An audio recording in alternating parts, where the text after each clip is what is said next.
Reservations. The word that splits every room. Some cheer, some boil, but everyone feels it. For some, it looks like opportunity. For others, it feels unfair. But here's the truth nobody tells you. It's not the advantage you think it is. It's a short-term drug that takes away the one thing you crave the most: dignity. Reservation feels good in the beginning. Easy entry to college, easy entry to a job. You celebrate, your family celebrates. But then deep inside, a voice keeps asking, did I really earn this? And you can't silence that voice, because it's the truth.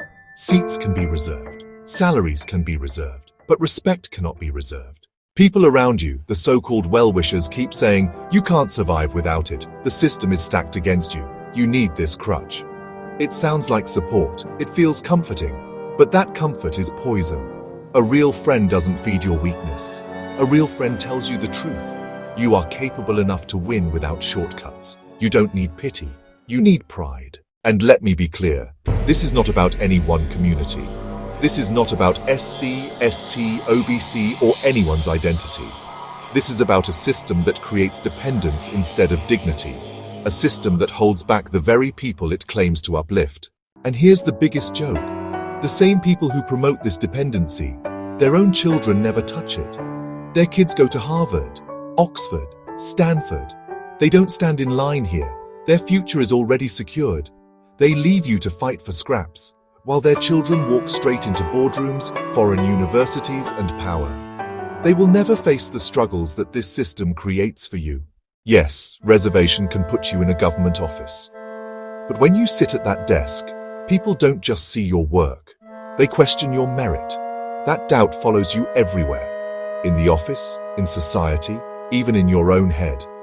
And you feel it. That sting never leaves, because deep down, you know respect was not included in the package.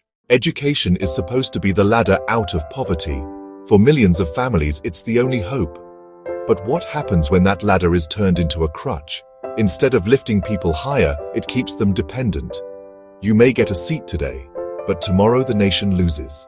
A nation cannot be built on shortcuts. And the same people who cheer for you will quietly send their own children abroad, far away from the mess they created. You already know this. I don't need to convince you. At night, when the lights are off, you feel it. The applause fades. The certificates gather dust. And that question still burns. Was it really mine? That's why you can never feel whole. Because dignity doesn't come from what you're given. It comes from what you've earned. So the choice is yours. Comfort today or respect for the rest of your life. A seat on paper or a seat at the table of pride. Reservation can hand you a job, but only hard work can hand you dignity. Don't trade pride for pity. Don't swallow the drug and call it strength. Take the harder road. Because the fruit of labor, that is the only fruit that tastes sweet. And if, while listening, something inside you moved, if you felt that sting of truth, don't let it fade away. Share this with someone who also needs to hear it. Drop a comment because your story might give courage to someone else. Press like because that small click is a stand for dignity. And subscribe, not for me but for yourself. Because we are going to keep talking about the truths others are too afraid to say. Like, comment, share, subscribe. And more importantly, think. Think about the life you want to live. A life of shortcuts or a life of respect?